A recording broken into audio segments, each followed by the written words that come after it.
a beautiful day in the neighborhood. How's everyone doing? Today I want to talk about the difference between autism and sociopathy, or psychopathy.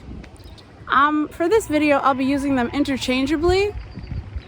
I believe one is a little bit darker than the other, but I don't know which one is. So not too many people are going to see this, so it doesn't matter right now. But if a lot of people do, I will respond in the comments. So one thing that I saw on my feed yesterday was a video about how it was an autistic or neurodivergent creator that's like, we're not love bombing you. We just have a lot of interest in you at first, and we're so excited and we give you everything. And then we realized you're not who you said you were, and you weren't doing the things that you said you were going to do. And then we slowly back up and move away. And I was like, that's so true. I don't know if I've ever personally done this to someone. I don't think I've personally done it, but I do know of friends who've done it. What I was like, can't really think if I've ever done it, but somebody has.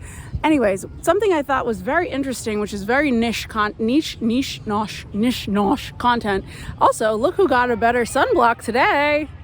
You can't even tell that I accidentally put 3 handfuls on. It squeezes fast. Anyways, so a sociopath or psychopath doesn't feel human emotions. Like, they don't feel like guilt or jealousy. They have a very fragile sense of self. But they're very good at manipulating others and getting the desired outcome that they want, right? So to you, a sociopath, psychopath might like cry and be like, oh my goodness, life's just so hard for me. I just really need someone to stay with and And maybe they're not actually feeling that. And they actually don't care if they put you out and eat all your food.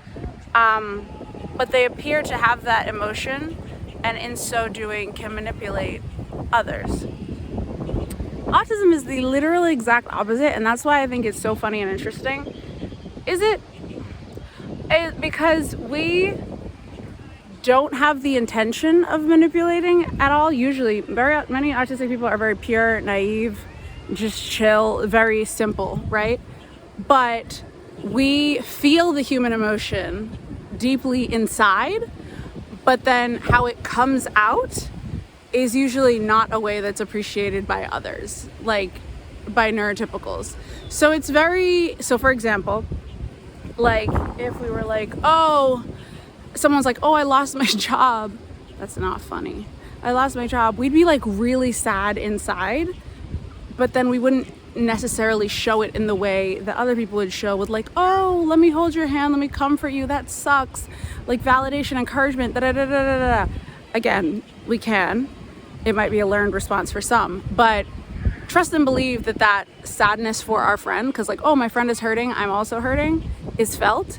But then showing it, we're not able to convey it to you that well. So it's almost like we don't get credit for a lot of the emotions that we experience, which is crazy town. But it's so ironic, really, because neurotypicals are so obsessed with how things seem on the surface. And I'm like, and that's why y'all are getting manipulated by these sociopaths and psychopaths, because they're able to just give you the performance that you want without the actual intention and purity of heart behind it.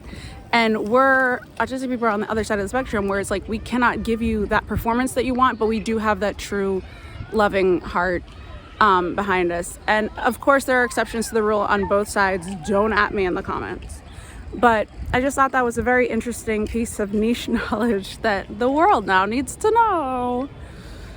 Yeah, besides that, what other general messages do I have for the public? Start small. My friend started her upcycled clothing business last week. And I'm very proud. And I'm gonna go convince her to do a door-to-door alteration business, because you don't need anything but a bike and the internet and skill, which she has. You don't need to buy a whole storefront when you're starting something new, especially if you're offering a service. Start with the service, build up your clientele and your client base through word of mouth, and let the physical location come last. That is the most capital investment that you will probably ever do a lease space. It's hard to make that money back up. So stay in the ethers as much as you can. Stay in the spiritual realm. Stay in the, isn't it so beautiful? Gosh, I wish I could just sit here. I wish I could just sit here. I have things to do, and I'm sorely behind on my accomplishments for today. I guess I'll come back tomorrow. It's a gorgeous park. Wow. Community bullfrog out. The neighborhood's okay today. Bye.